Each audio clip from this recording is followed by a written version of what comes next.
ಎಲ್ಲರಿಗೂ ಆತ್ಮೀಯವಾದಂತಹ ಸ್ವಾಗತ. ಆತ್ಮೀಯ ವಿದ್ಯಾರ್ಥಿಗಳೇ, ಇವತ್ತು ನಾವು ಅಧ್ಯಾಯ 5ರಲ್ಲಿ ಬರುವಂತಹ ಒಂದು ಪ್ರಮುಖ ವಿಭಾಗ ಗ್ರಾಮೀಣ ಸಮಸ್ಯೆಗಳು. ಇದರ ಮೇಲೆ ನಿಮಗೆ ಸುಮಾರು 10 ಅಂಕದ ಪ್ರಶ್ನೆಗಳನ್ನು ಕೇಳಲಾಗುತ್ತೆ. ಅಧ್ಯಾಯ 5ರಲ್ಲಿ ಈ ಹಿಂದೆ ನಾವು ಗ್ರಾಮಗಳ ಲಕ್ಷಣಗಳು ಮತ್ತು ಗ್ರಾಮೀಣ ಅಧ್ಯಯನದ ಮಹತ್ವವನ್ನು ಈಗಾಗಲೇ ನಾವು ತಿಳ್ಕೊಂಡಿದ್ದೀವಿ. ಅದರ ಮುಂದುವರಿದ ಭಾಗ ಭಾರತೀಯ ಗ್ರಾಮಗಳ ಸಮಸ್ಯೆಗಳನ್ನು ಕುರಿತು ಸಂಕ್ಷಿಪ್ತವಾಗಿ ತಿಳ್ಕೊಳ್ಳುವಂಥ ಒಂದು ಪ್ರಯತ್ನವನ್ನು ನಾವು ಇವತ್ತು ಮಾಡ್ತಾಯಿದ್ದೀವಿ. ಸೊ ಇಲ್ಲಿ ಗ್ರಾಮೀಣ ಸಮಸ್ಯೆಗಳ ಅರಿವು ಸಾಮಾನ್ಯವಾಗಿ ಎಲ್ಲರಿಗೂ ಇದೆ. ಆದರೆ ಇವತ್ತು ನೈಜವಾಗಿ ಒಬ್ಬ ರೈತ, ಕೃಷಿಯನ್ನು ಅವಲಂಬಿಸಿಕೊಂಡಿರುವಂಥ ಒಬ್ಬ ರೈತ ಎಂತಹ ಒಂದು ಸಮಸ್ಯೆಗಳಲ್ಲಿ, ಗಂಭೀರ ಸಮಸ್ಯೆಗಳಲ್ಲಿ ಇವತ್ತು ಅವನು ಸಿಕ್ಕಾಕೊಂಡಿದ್ದಾನೆ. ಆ ಸಮಸ್ಯೆಗಳಿಂದ ಹೊರಗೆ ಬರೋಕ್ಕಾಗದೇ ಇರುವಂತಹ ಅಸಹಾಯಕ ಸ್ಥಿತಿಯನ್ನು ಇವತ್ತು ಭಾರತೀಯ ರೈತರು ಅನುಭವಿಸ್ತಾ ಇದ್ದಾರೆ. ಕೃಷಿ ಮತ್ತು ಗ್ರಾಮ ಜೀವನ ಇವೆರಡಕ್ಕೂ ಕೂಡ ಸಂಬಂಧಪಟ್ಟ ಹಲವಾರು ಸಮಸ್ಯೆಗಳನ್ನು ನಾವು ಇಲ್ಲಿ ಸಂಕ್ಷಿಪ್ತವಾಗಿ ತಿಳಿಯುವಂಥ ಪ್ರಯತ್ನವನ್ನು ಮಾಡೋಣ ಇವತ್ತು. ಸೊ ಇಲ್ಲಿ ಗ್ರಾಮೀಣ ಸಮಸ್ಯೆಗಳಲ್ಲಿ ಪಾರ್ಟ್ ಎ ಮತ್ತು ಬಿ ಅಂತ ನೋಡ್ತೀವಿ ನಾವು ಬಹಳ ಪ್ರಮುಖವಾಗಿ. ಒಂದು ಸಾಮಾಜಿಕ ಸಮಸ್ಯೆಗಳು, ಇನ್ನೊಂದು ಆರ್ಥಿಕ ಮತ್ತು ಕೃಷಿ ಸಮಸ್ಯೆಗಳು, ಎರಡು ಪಾರ್ಟ್ನ ತೆಗೆದುಕೊಳ್ತೇವೆ ನಾವು ಬಹಳ ಪ್ರಮುಖವಾಗಿ ಇಲ್ಲಿ. ಸೊ ಅದರಲ್ಲಿ ಒಂದು ಪಾರ್ಟ್ ಕೆಲವು ಸಲ ಒಂದನ್ನೇ ಕೇಳ್ತಾರೆ. ಯಾವುದಾದರೂ 5 ಆರ್ಥಿಕ ಸಮಸ್ಯೆಗಳು ಬರೀರಿ ಅಂತ ಕೇಳ್ಬೋದು, ಅಥವಾ ಭಾರತದ ಗ್ರಾಮಗಳ ಸಾಮಾಜಿಕ ಸಮಸ್ಯೆಗಳ ಕುರಿತು ವಿವರವಾಗಿ ಬರೆಯಿರಿ ಅಂತಲೂ ಕೇಳ್ಬೋದು, ಅಥವಾ ಕಂಪ್ಲೀಟಾಗಿ 10 ಮಾರ್ಕ್ಸಿಗೆ ಕೇಳಿಬಿಡ್ಬೋದು. ಭಾರತೀಯ ಗ್ರಾಮಗಳ ಸಮಸ್ಯೆಗಳನ್ನು ಕುರಿತು ವಿವರಿಸಿ ಅಂದಾಗ ಎರಡೂ ತೆಗೆದುಕೊಂಡು ನಾವು ಬರೀಬೇಕಾಗುತ್ತೆ. ಸೊ ಇಲ್ಲಿ ಮೊದಲನೇದಾಗಿ ನಾವು ಹಳ್ಳಿಯ ಸಾಮಾಜಿಕ ಸಮಸ್ಯೆಗಳಲ್ಲಿ ಗ್ರಾಮ, ಇದರಲ್ಲಿ ನಾವು ಸಾಮಾಜಿಕ ಸಮಸ್ಯೆಗಳಲ್ಲಿ ಮೊದಲೇ ತಗೊಳ್ಳೋದು ಅನಕ್ಷರ. ಇವತ್ತು ಹಳ್ಳಿಗಳಲ್ಲಿ ಶಿಕ್ಷಣಕ್ಕೆ ಸಂಬಂಧಪಟ್ಟ ವ್ಯವಸ್ಥೆ ಸರಿಯಾಗಿಲ್ಲ. ಶಾಲೆಗಳಿಲ್ಲ, ಇದ್ದರೆ ಪಾಠ ಹೇಳುವಂಥ ಶಿಕ್ಷಕರ ಕೊರತೆ ಇದೆ. ಕಟ್ಟಡಗಳು ಅಸಮರ್ಪಕವಾಗಿದ್ದಾವೆ. ಮಳೆ ಗಾಳಿ ಬಂದರೆ ಸೋರುವಂತಹ ಕಟ್ಟಡಗಳು ಇವತ್ತು ಹಳ್ಳಿಗಳಲ್ಲಿದ್ದಾವೆ. ಹಂಚ ಹಾರೋಗಿರುವಂಥ ಕಟ್ಟಡಗಳನ್ನು ನೋಡ್ತೀವಿ. ಆ ಶಾಲೆಗಳಲ್ಲಿ ನೀರಿನ ವ್ಯವಸ್ಥೆ ಇರೋಲ್ಲ, ಶೌಚಾಲಯಗಳ ಕೊರತೆ ಇರುತ್ತೆ, ಗ್ರಂಥಾಲಯಗಳ ಕೊರತೆ ಇದೆ. ಸಮಗ್ರವಾದಂತಹ ಎಲ್ಲ ರೀತಿಯ ಸೌಲಭ್ಯಗಳುಳ್ಳಂತಹ ಇವತ್ತು ಶಾಲೆಗಳನ್ನು ನಾವು ಹಳ್ಳಿಗಳಲ್ಲಿ ಕಾಣೋದು ತುಂಬ ಕಡಿಮೆ. ಇವತ್ತು ಅತಿ ಹೆಚ್ಚು ಅನಕ್ಷರತೆಯ ಪ್ರಮಾಣ ಇವತ್ತು ಹಳ್ಳಿಗಳಲ್ಲಿ ನಾವು ಕಾಣ್ತೀವಿ. ಹಳ್ಳಿಗಳಲ್ಲಿ ಸಾಕ್ಷರತೆಯ ಪ್ರಮಾಣದ ಕೊರತೆ ಇದೆ ನಮ್ಮ ದೇಶದಲ್ಲಿ. ಸೊ ಇವತ್ತು ಶಿಕ್ಷಣದಲ್ಲಿ ಗ್ರಾಮ ಮತ್ತು ನಗರ ಎರಡರಲ್ಲೂ ಕೂಡ ಹೋಲಿಸ್ಕೊಂಡ್ರೆ ಅಲ್ಲಿ ಅಸಮಾನತೆ ಇದೆ. ಇವತ್ತು ಸಿಟಿಯಲ್ಲಿ ಸಿಗುವಂತಹ ಶೈಕ್ಷಣಿಕ ಸೌಲಭ್ಯಗಳು, ನುರಿತ ಉಪನ್ಯಾಸಕರಾಗಿರ್ಬೋದು, ಶಿಕ್ಷಕರಾಗಿರ್ಬೋದು, ಶಾಲೆಗಳಾಗಿರ್ಬೋದು, ಕ್ರೀಡಾಂಗಣಗಳಾಗಿರ್ಬೋದು, ಗ್ರಂಥಾಲಯಗಳಾಗಿರ್ಬೋದು, ಸೊ ಇಂಥವುಗಳಲ್ಲಿ ನಾವು ಹಳ್ಳಿಗಳಲ್ಲಿ ಬಹಳಷ್ಟು ಕೊರತೆಯನ್ನು ಕಾಣ್ತೇವೆ. ಸಿಟಿಗಳಲ್ಲಿ ಸಿಗುವಂಥ ಸೌಲಭ್ಯಗಳು ಸಿಗೋದು. ಸೊ ಇವತ್ತು ಹಳ್ಳಿಗಳಲ್ಲಿ ಶಾಲೆ ಒಂದು ಕಡೆ ಕೊರತೆ ಇರೋದರಿಂದ ಇವತ್ತು ಗ್ರಾಮೀಣ ಪ್ರದೇಶದಲ್ಲಿ, ಅದರಲ್ಲೂ ಮಲ್ನಾಡು ಸೈಡು ಅಂತ ಕಡೆ ಹೋದರೆ ಇವತ್ತು 4-5 ಜನ ಹುಡುಗರು, 5-10-15 ಜನ ಹುಡುಗರು ಒಬ್ಬ ಟೀಚರ್ ಇರ್ತಾರೆ. ಅವನೊಬ್ಬ ಟೀಚರ್ ಬಂದು ಅವ್ರು ಬಾಗಲ್ ತೆಗೆದ್ರೆ ಶಾಲೆ ಓಪನ್. ಅವನು 12 ಗಂಟೆಗೆ ಬಂದು ಬಾಗಲ್ ತೆಗೆದು ಬಿಸಿ ಊಟ ಅನ್ನ ಮಾಡಿ ಊಟ ತಿನ್ನಿಸಿ ಮತ್ತು 3 ಗಂಟೆಗೆ ಹಾಕ್ಕೊಂಡು ಹೋಗಬೇಕು. ಯಾಕಂದರೆ ಅಲ್ಲಿ ಸರಿಯಾದ ರೀತಿಯಲ್ಲಿ ಶಾಲೆಗೆ ವ್ಯವಸ್ಥೆ ಇರೋದಿಲ್ಲ, ಮಕ್ಕಳು ಬರೋದಕ್ಕೆ, ಇವತ್ತು ಶಿಕ್ಷಕರು ಬರೋದಕ್ಕೆ. ಹಾಗಾಗಿ ಇವತ್ತು ಶಿಕ್ಷಣದ ಗುಣಮಟ್ಟ ಕೂಡ ಇವತ್ತು ಹಳ್ಳಿಗಳಲ್ಲಿ ಕಡಿಮೆ ಇದೆ. ಇವತ್ತು ಹಳ್ಳಿಗಳು ಸಾಕಷ್ಟು ಶೈಕ್ಷಣಿಕವಾಗಿ ಹಿಂದುಳಿದಿದ್ದಾವೆ ಅನ್ನೋದನ್ನು ನಾವಿಲ್ಲಿ 1-2 ಪಾಯಿಂಟ್ಸಲ್ಲಿ ಬರೀಬೇಕಾಗ್ತದೆ. ಸೊ ಇದಾದಮೇಲೆ ಗ್ರಾಮೀಣ ಸಮಸ್ಯೆಗಳಲ್ಲಿ ಎರಡನೇದು ಗ್ರಾಮೀಣ ಬಡತನ ಅಂತ ಗೊತ್ತಿದೆ. ಗ್ರಾಮಗಳು ಅಂದರೆ ಬಡತನದ ಬೇಗೆಗಳು, ರೂಪಗಳು, ಹಸಿದ ಹೊಟ್ಟೆ, ಹರಕಲು, ಅಂಗಿ, ಬಟ್ಟೆ ಇಂಥವು ಹಾಕೊಳ್ಳುವಂಥ ಒಂದು ಚಿತ್ರಣ ನಮ್ಮ ಹಳ್ಳಿಗಳಲ್ಲಿ ಕಾಣ್ತದೆ. ಒಂದೇ ಬಟ್ಟೆಯನ್ನು ಹೋಗಿ 2-3 ದಿನ ಹಾಕೊಳ್ಳುವಂಥದ್ದನ್ನು ಇನ್ನೂ ಕೂಡ ಹಳ್ಳಿಗಳಲ್ಲಿ ಕಾಣ್ತೀವಿ. ದಿನನಿತ್ಯ ಸ್ನಾನ ಮಾಡುವಂಥವರ ಸಂಖ್ಯೆ ಕೂಡ ಇವತ್ತು ನಾವು ಕಡಿಮೆ. ಹಾಗಂತ ನೀರಿಲ್ಲ ಅಂತ ಅವರ ಬದುಕು ಆ ರೀತಿ ಇದೆ. ಸೊ ಇದಕ್ಕೆ ಕಾರಣಗಳೇನು ಅಂತ ಹುಡ್ಕೊಂಡು ಹೋದಾಗ ಸಾಕಷ್ಟು ಕಾರಣಗಳಿಂದ ಇವತ್ತು ಗ್ರಾಮೀಣ ಬಡತನಕ್ಕೆ ಒಂದೆರಡು ಕಾರಣಗಳನ್ನು ನಾವು ಹೇಳೋಕ್ಕಾಗಲ್ಲ. ಮೊದಲೇದಾಗಿ ಗ್ರಾಮಗಳಲ್ಲಿ ಬಡತನ ಹೇಗೆ ಕಡಿಮೆ ಆಗ್ತಾ ಇಲ್ಲ ಅನ್ನೋದಕ್ಕೆ ಕಾರಣ ಏನು? ಇವತ್ತು ಸರ್ಕಾರ ಎಷ್ಟೋ ಕಾರ್ಯಕ್ರಮಗಳನ್ನು ತರ್ತಾ ಇದೆ ಬಡವರ ಅಭಿವೃದ್ಧಿ ಅಥವಾ ಕಲ್ಯಾಣಕ್ಕಾಗಿ, ಆದರೆ ಅವು ಕೆಲಸಗಳು ಆಗ್ತಾ ಇಲ್ಲ. ಅದಕ್ಕೆ ಕಾರಣ ಮೊದಲೇನು, ಏನು ಸರ್ಕಾರ ತಂದಿರೋ ಈ ಬಡತನ ನಿರ್ಮೂಲನಾ ಕಾರ್ಯಕ್ರಮಗಳೇನಿದ್ದಾವೆ ಇವುಗಳು ಅಸಮರ್ಪಕವಾಗಿ ಅನುಷ್ಠಾನಕ್ಕೆ ಆಗ್ತವೆ, ಸರಿಯಾದ ರೀತಿ ಅನುಷ್ಠಾನಕ್ಕೆ ಬರ್ತಾ ಇದೆ. Very good. ಸಾವಿರಾರು ಕೋಟಿ ರೂಪಾಯಿ ಕೇಂದ್ರ ರಾಜ್ಯ ಸರ್ಕಾರಗಳು ಬಡತನ ನಿರ್ಮೂಲನೆಗಾಗಿ ಮೀಸಲಿಡ್ತಾರೆ, ಆದರೆ ಆ ಹಣ ಸರಿಯಾದ ರೀತಿಯಲ್ಲಿ ಬಳಕೆ ಆಗ್ತಾ ಇದೆ. ಯಾವುದೇ ಸರ್ಕಾರಿ ಕಾರ್ಯಕ್ರಮಗಳು ಸರಿಯಾದ ರೀತಿಯಲ್ಲಿ ಗ್ರಾಮೀಣಾಭಿವೃದ್ಧಿಯರಿಗೆ ಅನುಷ್ಠಾನಕ್ಕೆ ತರಲಿಲ್ಲ ಅಂದರೆ ಬಡವರಾಗಿ ಉಳಿತಾರೆ. ಇನ್ನು ಎರಡನೇದು, ಇವತ್ತು ಕೃಷಿಯೇತರ ಚಟುವಟಿಕೆಗಳು ನೋಡಿ. ಹಳ್ಳಿಗಳಲ್ಲಿ ಏನು ಇವತ್ತು 1 ಎಕರೆ 2 ಎಕರೆ ಇದ್ದರೆ ಅದಕ್ಕೆ ಸೀಮಿತವಾಗಿ ಬದುಕ್ಬಿಡ್ತಾರೋ. ವರ್ಷದಲ್ಲಿ ಒಂದು ಬೆಳೆ ತಕ್ಕೊಂಡು 3 ತಿಂಗಳು ವ್ಯವಸಾಯ ಮಾಡಿ 9 ತಿಂಗಳು ಮನೆಯಲ್ಲಿ ಕೂತ್ಕೊಳ್ತಾರೆ. ಇನ್ನು ಬಡತನ ಹೇಗೆ ನಿವಾರಣೆ? ಬಡತನ ನಿವಾರಣೆ ಆಗಬೇಕಂದ್ರೆ ಇವತ್ತು ಹಳ್ಳಿಗಳಲ್ಲಿ ಕೃಷಿಯನ್ನು ಅವಲಂಬಿಸಿಕೊಂಡರು ಕೃಷಿಯೇತರ ಚಟುವಟಿಕೆಗಳನ್ನು ಮಾಡಬೇಕು.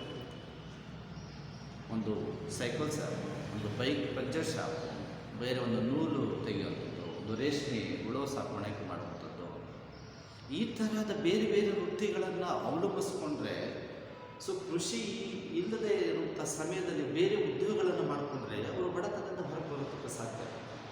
ನಮ್ಮ ಅಪ್ಪ ಮಾಡಿದ 3 ಎಕರೆ ಜಮೀನು ಐತೆ, ಅದೇ ಸಾಕು ನನಗೆ, ಅದರಲ್ಲೇ ಮಾಡ್ಕೊಂಡು ಜೀವನ ಮಾಡ್ತಾನೆ ಅಂತ ಬಡವನಾಗೆ ಉಳಿತಾನೆ. ಬ್ಯಾಂಕ್ ಸಾಲ ಮಾಡ್ಕೊತಾನೆ, ಮತ್ತು ಬೆಳೆ ಬರ್ತೈತೆ ಸಾಲ ಕಟ್ತಾನೆ, ಮತ್ತು ಸಾಲ ತಗೊಳ್ತಾನೆ, ಮತ್ತು ಹಾಗೇ ಹೋಗ್ತಾರೆ. ಹಾಗಾಗಿ ಇವತ್ತು ಹಳ್ಳಿಗಳು ಬಡತನದಿಂದ ಹೊರಗಡೆ ಬರೋದಕ್ಕೆ ಕಾರಣ ಏನು ಇನ್ನೊಂದು ಅಂದರೆ, ಅವರು ಬರೀ ಕೃಷಿಯಲ್ಲೇ ಅವಲಂಬಿಸ್ಕೊಂಡು ಅದು ಬಿಟ್ಟು ಬೇರೆ ವೃತ್ತಿಗಳನ್ನು ಮಾಡ್ತಾ ಇರೋದು ಕೂಡ ಗ್ರಾಮೀಣ ಬಡತನಕ್ಕೆ ಒಂದು ಕಾರಣ. ಇನ್ನು ನೀರಾವರಿ ಸೌಲಭ್ಯಗಳ ಕಡಿಮೆ ಕಂಡು ಹಳ್ಳಿಗಳಲ್ಲಿ ನೋಡಿ ಬರೀ ಮಳೆಯನ್ನೇ ನಂಬಿಕೊಂಡು ಕೂತ್ಕೊಳ್ತಾರೆ. ಒಂದು ಮಳೆ ಹೋಯ್ತು ಅಂದರೆ ಇಡೀ ವರ್ಷ ಬೆಳೆ ಹೋಯ್ತು, ಗೊಬ್ಬರ ಬೀಜ ಸಾಲ ಮಾಡಿ ತಿಂದಿರೋದೆಲ್ಲ ಹೋಯ್ತು. ಯಾಕೆ ಭಾರತದ ಎಲ್ಲ ಗ್ರಾಮಗಳು ಹೆಚ್ಚು ಕಡಿಮೆ ಮಳೆರಾಯ ದೇವರು ವರುಣನನ್ನೇ ನಂಬಿಕೊಂಡು ಕೂತಿರುವಂತಹ ಜನ ನಮ್ಮ ದೇಶದಲ್ಲಿದ್ದಾರೆ. ಸೊ ಇವತ್ತು ಮಳೆಯನ್ನು ನಂಬ್ಕೊಳ್ತಾರೆ, ಕೆಲವು ಸಲ ಪ್ರವಾಹ ಆಗ್ತವೆ, ಕೆಲವು ಸಲ ಮಳೆ ಪೂರ್ಣ ಪ್ರಮಾಣದಲ್ಲಿ ಬೇಕಾಗುವಷ್ಟು ಮಳೆ ಆಗೋಲ್ಲ, ಮಳೆಯ ಪ್ರಮಾಣ ಕಡಿಮೆ ಆಗ್ಬಿಡುತ್ತೆ. ಇದು ಕೂಡ ಗ್ರಾಮೀಣ ಬಡತನಕ್ಕೆ ಒಂದು ಕಾರಣ. ಇನ್ನು ಇನ್ನೊಂದು ಕಾರಣ ಏನು, ಇವತ್ತು ಹಳ್ಳಿಯ ಜನ ಆಧುನಿಕ ವ್ಯವಸಾಯ ಪದ್ಧತಿಗೆ ಹೆಚ್ಚು ಒತ್ತು ಕೊಡ್ತಾ ಇಲ್ಲ, ಸಾಂಪ್ರದಾಯಿಕ ವ್ಯವಸಾಯಕ್ಕೆ ಮಾರು ಹೋಗ್ತಾ ಇರೋದು ಕೂಡ ಒಂದು ಕಾರಣ. ಸೊ ಇದು ಕೂಡ ಗ್ರಾಮೀಣ ಬಡತನಕ್ಕೆ ಒಂದು ಕಾರಣ. ಇನ್ನು ಕೃಷಿ ಮಾಡಲು ಈಗ ನಮ್ಮ ಹಳ್ಳಿಗಳಲ್ಲಿ ವಿದ್ಯುತ್ ಶಕ್ತಿ ಕೊರತೆ ಕಾರಣ ಇದೆ. ಬಡವರು ಯಾಕೆ ಆಗ್ತಾರೆ ಅಂದರೆ, ಪಂಪು ಫ್ರೀ ಕರೆಂಟ್ ಕೊಡ್ತೀವಿ ಅಂತ ಇದೆ, ಆದರೆ ದಿನಕ್ಕೆ 2 ಗಂಟೆ 3 ಗಂಟೆ ಕೊಡ್ತಾರೆ. ರೈತರಿಗೆ ಅದು ಸಾಕಾಗಲ್ಲ. ವಿದ್ಯುತ್ ಶಕ್ತಿಯ ಅಭಾವ ನಮ್ಮ ದೇಶದಲ್ಲಿ ಇದೆ. ಗ್ರಾಮಗಳಲ್ಲಿ ಪೂರ್ಣ ಪ್ರಮಾಣದಲ್ಲಿ, ನಗರಗಳಲ್ಲಿ 24 ಗಂಟೆ ಕರೆಂಟ್ ಕೊಡ್ತಾರೆ. ಹಳ್ಳಿ ಒಳಗೆ ಹೋಗ್ಬೋದು, ದಿನಕ್ಕೆ 3 ತಾಸು 2 ತಾಸು 3 ಫೇಸ್ ಕೊಡ್ತಾರೆ. ಕೆಲವು ಹಳ್ಳಿಗಳಲ್ಲಿ ಮಾತ್ರ ಕೆಲವು ನಿರಂತರ ವಿದ್ಯುತ್ ಶಕ್ತಿ ಕೆಲವು ಹಳ್ಳಿಗಳಿಗೆ ಮನೆಗಳೇ ಕೊಟ್ಟಿದ್ದಾರೆ. ಆದರೆ ಹೊಲ ಕೃಷಿಗೆ ಸಂಬಂಧಪಟ್ಟಾಗಿ ಇನ್ನೂ ಕೂಡ ಅವರಿಗೆ ಪೂರ್ಣ ಪ್ರಮಾಣದ ವಿದ್ಯುತ್ ಶಕ್ತಿ ಸಿಗ್ತಾ ಇದೆ. ಇದು ಕೂಡ ಗ್ರಾಮೀಣ ಬಡತನಕ್ಕೆ ಒಂದು ಕಾರಣ. ಇನ್ನೊಂದು, ಗುಣಮಟ್ಟದ ಜಾನುವಾರುಗಳ ಸಾಕಾಣಿಕೆ ಇಲ್ಲ. ಇವತ್ತು ನಮ್ಮ ದೇಶದಲ್ಲಿ ಬೇರೆ ದೇಶಕ್ಕೆ ಹೋಲಿಸ್ಕೊಂಡ್ರೆ ಇವತ್ತು ನಾವೇನು ದನ, ಎಮ್ಮೆ, ಕೋಳಿ, ಕುರಿ ಸಾಕ್ತಾ ಇದ್ದೀವಿ, ಇವುಗಳ ಉತ್ತಮ ಮಟ್ಟದ ತಳಿ ಇವತ್ತು ನಮ್ಮಲ್ಲಿ ಸಾಕಾಣಿಕೆ ವಿಧಾನ ಇಲ್ಲ. ಉತ್ತಮ ಮಟ್ಟದ ತಳಿಗಳನ್ನು ಇನ್ನೂ ಕೂಡ ಅಭಿವೃದ್ಧಿಪಡಿಸ್ತಾ ಇದೆ. ಸೊ ಈ ಹಿನ್ನೆಲೆಯಲ್ಲಿ ಕೂಡ ಇವತ್ತು ಗ್ರಾಮೀಣ ಬಡತನಕ್ಕೆ ಕಾರಣವಾಗ್ತಾ ಇದೆ. ಇನ್ನು ಗುಣಮಟ್ಟದ ಶಿಕ್ಷಣ ಇಲ್ಲ, ಇದು ಕೂಡ ಗ್ರಾಮೀಣ ಬಡತನಕ್ಕೆ ಕಾರಣ.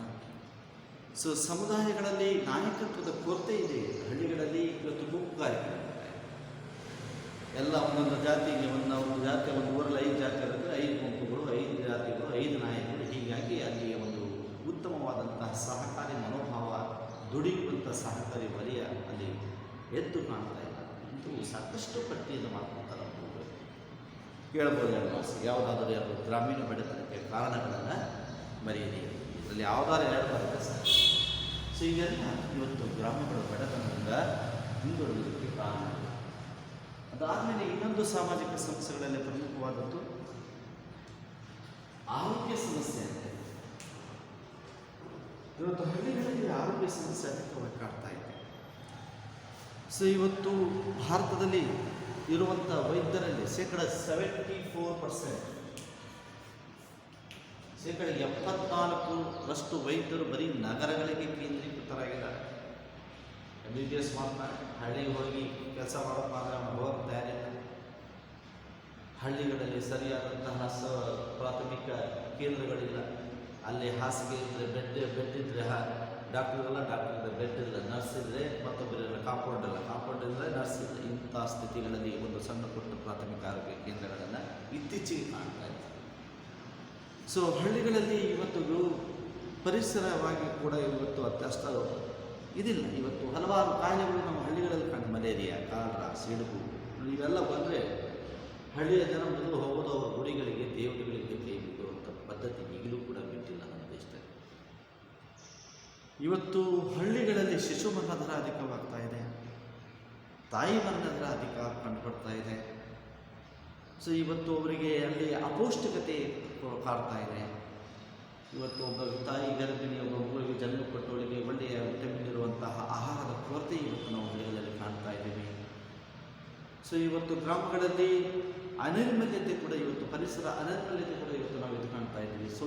ಒಂದು ಸ್ವಚ್ಛವಾದ ವಾತಾವರಣವನ್ನು ನಾವು ಕ್ರಿಯೇಟ್ ಮಾಡ್ಕೊಳ್ತಾ ಇಲ್ಲ. ಪರಿಸರ ಮನೆಯ ಸುತ್ತಮುತ್ತಲು ಒಂದು ಕಡೆ ತಿಪ್ಪೆ ಗುಂಡಿ, ಒಂದು ಕಡೆ ಚರಂಡಿ, ಊರವರು ಅಕ್ಕಪಕ್ಕನೇ ಶೌಚಾಲಯಗಳು ಬಳಸದೇ ಇರುವುದರಿಂದ ಮನೆ ಹಿಂದೋ ಹೋಟೆಲನ್ನು ಬೇರೆಯೋ ಅಲ್ಲದೇ ಹೋಗುವಂಥ ಒಂದು ಅರಣ್ಯ ವಾತಾವರಣವನ್ನು ಹಳ್ಳಿಗಳಲ್ಲಿ ನಾವು ಎದ್ದು ಕಾಣ್ತಾ ಇದ್ದೀವಿ. ಸೊ ಇವತ್ತು ಹಳ್ಳಿಗಳಲ್ಲಿ ಇನ್ನೊಂದು ಅದರ ಆರೋಗ್ಯ ಕಾಪಾಡೋದು ಹಾಳೋದಕ್ಕೆ ಕಾರಣ ಇವತ್ತು ಅಧಿಕವಾಗಿ ಇವತ್ತು ಹಳ್ಳಿಗಳಲ್ಲೂ ಕೂಡ ರಾಸಾಯನಿಕ ಔಷಧಿಗಳು, ಕಳೆನಾಶಕಗಳು ಇವುಗಳನ್ನು ಬಳಸ್ತಾ ಇದ್ದಾರೆ. ಇವತ್ತು ನಾವು ತಿನ್ನುವಂಥ ಪ್ರತಿಯೊಂದು ತರಕಾರಿ ಕೂಡ ಶುದ್ಧ ಅಲ್ಲ. ಎಲ್ಲವೂ ಕೂಡ ಇವತ್ತು ಔಷಧಿ ಎಣ್ಣೆ ಹೊಡೆದಿಲ್ಲ ಅಂದರೆ ತರಕಾರಿ ಬೆಳೆಯುತ್ತೆ.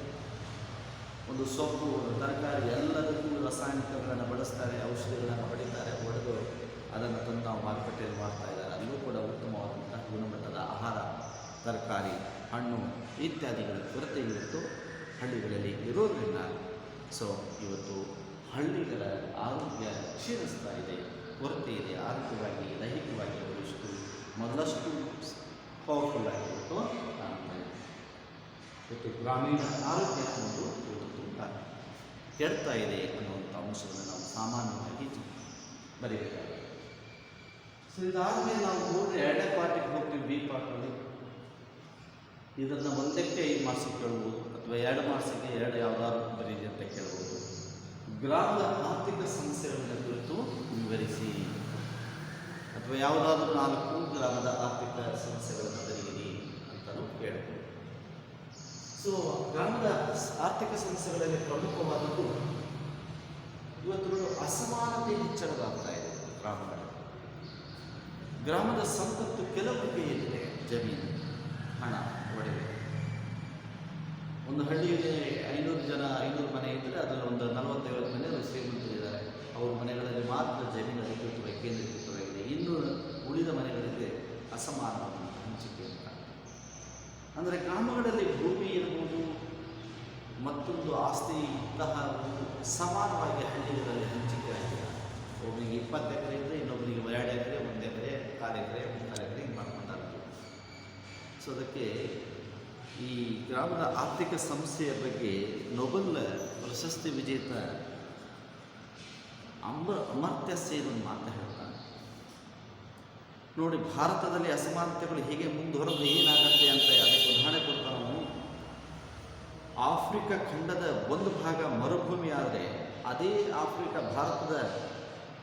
ಭಾರತವು ಕ್ಯಾಲಿಫೋರ್ನಿಯಾವಾಗುತ್ತದೆ ಅಂತ ಹೇಳ್ತಂದರೆ, ಒಂದು ಭಾಗ ಅತ್ಯಂತ ಬರಭೂಮಿ, ಅಲ್ಲೇನು ಬೆಳೆಯಲ್ಲ, ಅಷ್ಟು ಬರಲಾಗುತ್ತೆ ಗ್ರಾಮಗಳು. ಇನ್ನೊಂದು ಭಾಗ ಅತ್ಯಂತ ಶ್ರೀಮಂತ ಪ್ರದೇಶ ಕ್ಯಾಲಿಫೋರ್ನಿಯಾ ಆಗುತ್ತೆ ಹಳ್ಳಿಗಳು ಹೇಳ್ತಾರೆ. ಅಂದರೆ ಅಷ್ಟು ಅಸಮಾನತೆ ಮುಂದುವರಿತಾ ಹೋಗುತ್ತೆ ಹಳ್ಳಿಗಳಲ್ಲಿ. ಸೊ ಇವತ್ತು ಭಾರತ ಭಾರತದಲ್ಲಿ ಸಂಪತ್ತು ಸಮಾನವಾಗಿ ಎಲ್ಲರಲ್ಲಿ ಹಂಚಿಕೆ ಆಗಿಲ್ಲ. ನಾವು ದೇಶಕ್ಕೆ ಉದಾಹರಣೆಗೆ ಇಟ್ಕೊಂಡ್ರೆ ಈ ದೇಶದ ಸಂಪತ್ತು ಎಷ್ಟಿತ್ತು ಅಷ್ಟೇ ಸಂಪತ್ತು ಕೆಲವು ಮಂದಿಗಳ ಕೈಯಲ್ಲಿದೆ. 4-5 ಜನದ ಸಂಪತ್ತು ಇವತ್ತು ಅನಿಲ್ ಅಂಬಾನಿ, ಟಾಟಾ ಬಿರ್ಲಾ ಇಂಥವರು ಸಂಪತ್ತು ಭಾರತದ ಸಂಪತ್ತಿಗೆ ಸಮವಾಗುತ್ತೆ ಅಂತವ್ರು 5-6 ಜನ ಸಂಪತ್ತಾಗಿದ್ದಾರೆ. ಅಷ್ಟು ಶ್ರೀಮಂತರು. ಅಂದರೆ ಅಷ್ಟು ಅಸಮಾನತೆ ನಮ್ಮ ದೇಶದಲ್ಲಿ, ನಮ್ಮ ಗ್ರಾಮಗಳಲ್ಲಿ ಇದೆ. ಆರ್ಥಿಕವಾಗಿ ಅಸಮಾನತೆ ಅತಿ ಹೆಚ್ಚು ಕಂಡುಬರುತ್ತೆ ಅನ್ನೋದನ್ನು ಹೇಳಬೇಕಾಗುತ್ತೆ. ಸೊ ಇದಾದಮೇಲೆ ಎರಡನೇದು ತಾರತಮ್ಯದ ನೀತಿಗಳಿವೆ. ಇವತ್ತು ಗ್ರಾಮಗಳು ಡೆವಲಪ್ಮೆಂಟ್ ಆಗ್ತಾಯಿಲ್ಲ ಅನ್ನೋದಕ್ಕೆ ಕಾರಣ ರಾಜ್ಯ ಕೃಷಿ ನೀತಿ ಏನು ಇದ್ದಾವೆ. ಇವತ್ತು ರಾಜ್ಯ ತರ್ತಾ ಇರುವಂಥ ಹೊಸ ಹೊಸ ಕೃಷಿ ನೀತಿಗಳು ಕೆಲವರಿಗೆ ಒಳ್ಳೆಯದಾಗುತ್ತೆ, ಕೆಲವರಿಗೆ ಅವು ತುಂಬ ತೊಂದರೆ ಆಗ್ತವೆ. ರೈತರ ಎಲ್ಲ ಸಮುದಾಯವನ್ನು ಇಟ್ಕೊಂಡು ನಮ್ಮ ಸರ್ಕಾರಗಳು ಎಲ್ಲರಿಗೂ ಉಪಯೋಗ ಆಗುವಂತಹ ಕೃಷಿ ನೀತಿಗಳನ್ನು ತರ್ತಾ ಇಲ್ಲ. ಇವತ್ತು ಕೇಂದ್ರ ಸರ್ಕಾರದ ವಿರುದ್ಧ ರೈತರು ಇವತ್ತು ಎಷ್ಟು ವರ್ಷಗಳಿಂದ ಕೃಷಿ ನೀತಿಗಳ ವಿರುದ್ಧ ಹೋರಾಟ ಮಾಡಿ ಡೆಲ್ಲಿ ಮಾಡಿದರು. ಸಾವಿರಾರು ಫ್ಯಾಕ್ಟ್ರಿಗಳನ್ನು ತೆಗೆದುಕೊಂಡು ಹೋಗಿ ಡೆಲ್ಲಿಗೆ ಮುತ್ತಿಗೆ ಹಾಕಿದರು.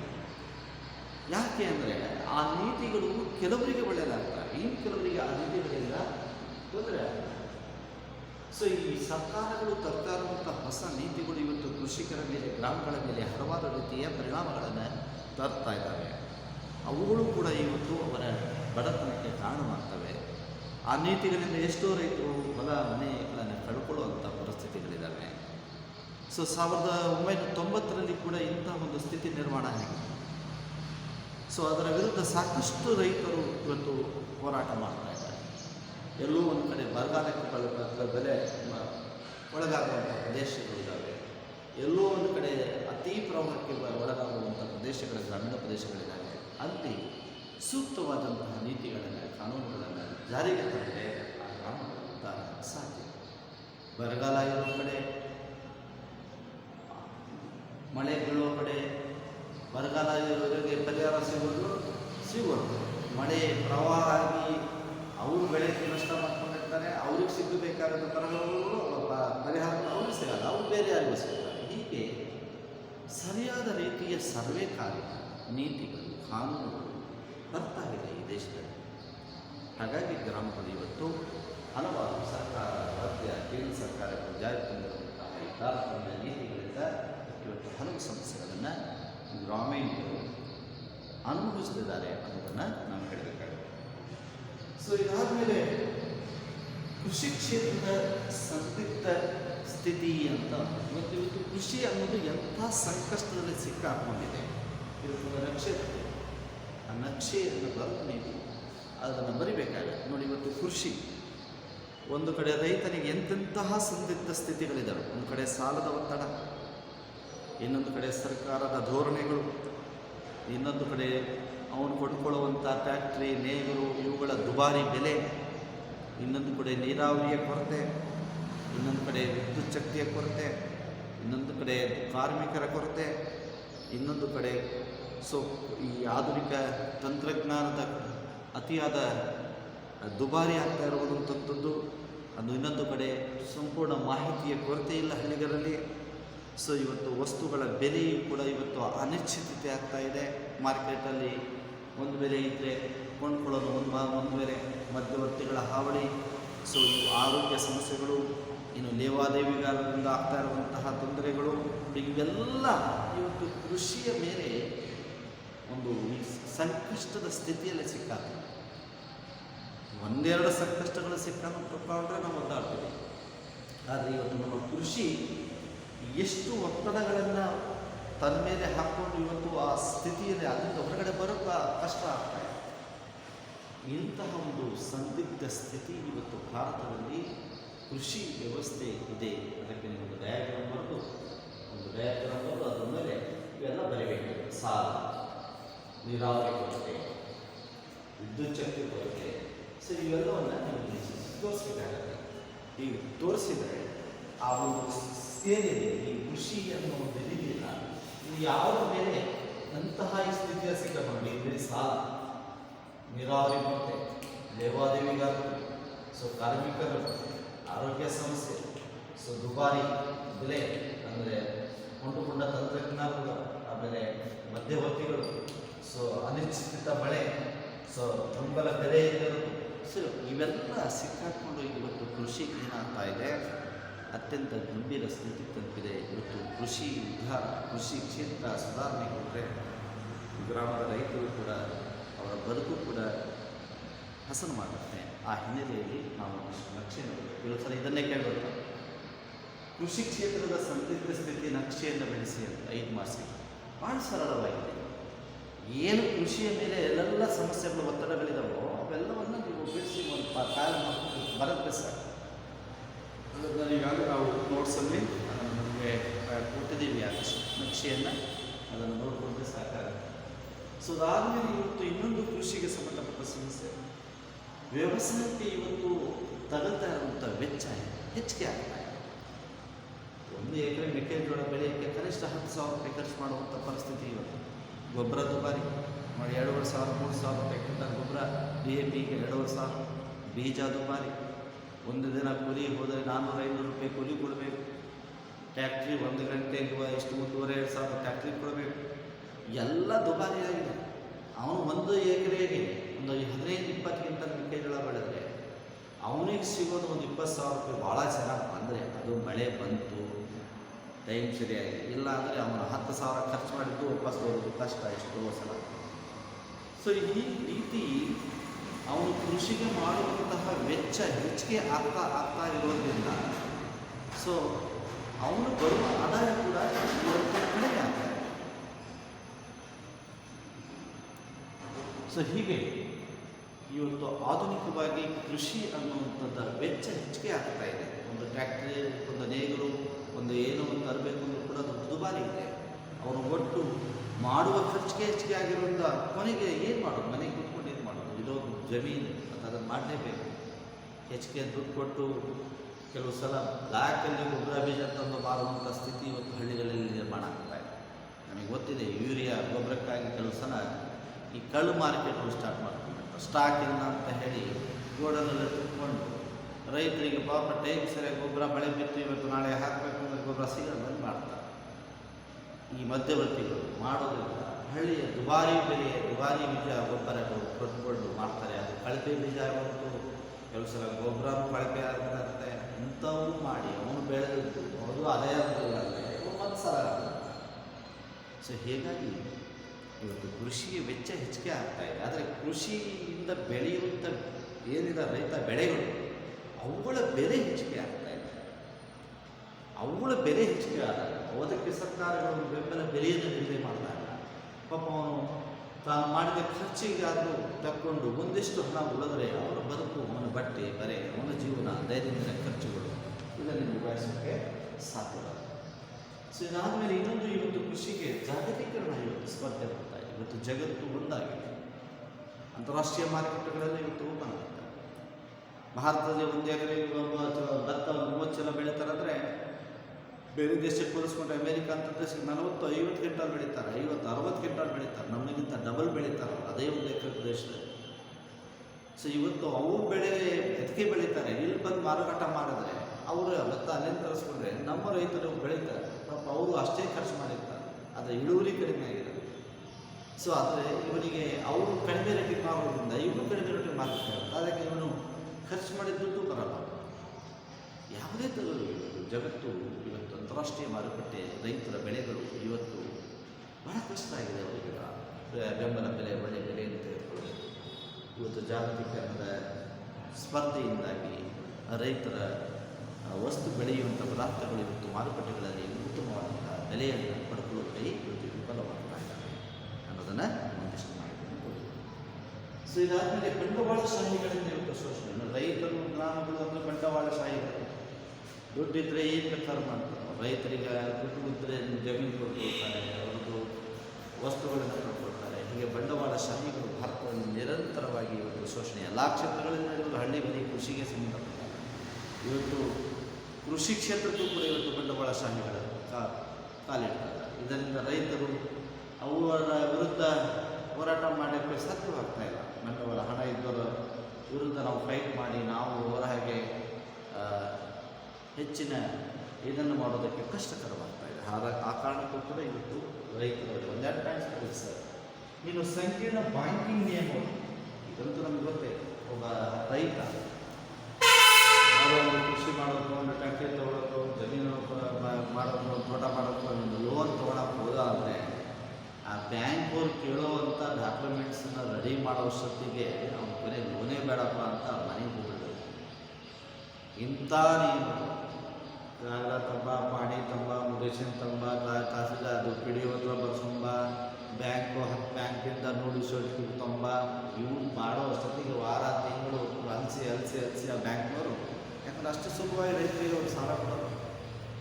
ಅವನ ಜಮೀನಿಂದು ಅದು ಕ್ಲಿಯರೆನ್ಸು ಅವು ಇವು ಕೇಳಿ ಅವನು ಅಲ್ಲಾಡಿ ಆ ಬ್ಯಾಂಕು ಈ ಬ್ಯಾಂಕು ನಾಡ ಕಚೇರಿ ಅಂತೆ ಎಲ್ಲ ಕಡೆ ಸಾಕಾಗಿ ಮನೆಗೆ ಅವನಿಗೆ ಕೊಡೋ ಸಾಲ ಎಷ್ಟು? ಅವನೇನೋ ಒಂದು 5-6 ಲಕ್ಷ ಕೊಡ್ತಾನಂತ ಹೋಗಿ ಲಾಸ್ಟ್ 1,50,000 ಕೊಟ್ಟು ಕಳಿಸ್ತಾನೆ. ಕೊಡುವ ಸಾಲನೂ ಕಡಿಮೆ ಅವರಿಗೆ, ಮತ್ತು ಕೇಳೋ ಕಾಗದ ಪತ್ರಗಳು ಅತಿ. ಇದು ಹಳ್ಳಿಗರಿಗೆ ಸುಲಭವಾಗಿ ರೈತರಿಗೆ ಸಾಲ ಸಿಗೋಣ ಅಲೆದಾಟ ಮಾಡೋದು, ಆ ಸಾಲ ಪಡ್ಕೊಳ್ಳೋಕ್ಕೆ ಕಮಿಷನ್ ಕೊಟ್ಟು ಅವ್ರ ಜೊತೆ ಓಡಾಡಿ ಇವೆಲ್ಲ ಆಗೋದ್ರಿಂದ ಇವತ್ತು ಹಳ್ಳಿಗಳು ಬ್ಯಾಂಕಿನ ಉಪಯೋಗಗಳನ್ನು ಕೂಡ ಅತಿ ಹೆಚ್ಚು ಪಡ್ಕೊಳ್ಳೋಕ್ಕೆ ವಿಫಲರಾಗ್ತಾ ಇದ್ದಾರೆ. ಕಾರಣ ಅಷ್ಟೇ, ಇವತ್ತು ಬ್ಯಾಂಕಿಂಗ್ ನಿಯಮಗಳು ಅತ್ಯಂತ ಗಂಭೀರ ಸ್ವರೂಪವು ಆಗ್ತಾ ಇದ್ದಾವೆ ಅನ್ನೋದನ್ನು ನೀವು ಈ ಅಂಶದಲ್ಲಿ ಹೇಳ್ತೀವಿ. ಲಾಸ್ಟ್ ಸಹಕಾರಿ ವಲಯದ ವೈಫಲ್ಯ ನೋಡಿ, ನಮ್ಮ ದೇಶದಲ್ಲಿ ಇದೊಂದು ಡೆವಲಪ್ಮೆಂಟ್ ಆಗಬೇಕು.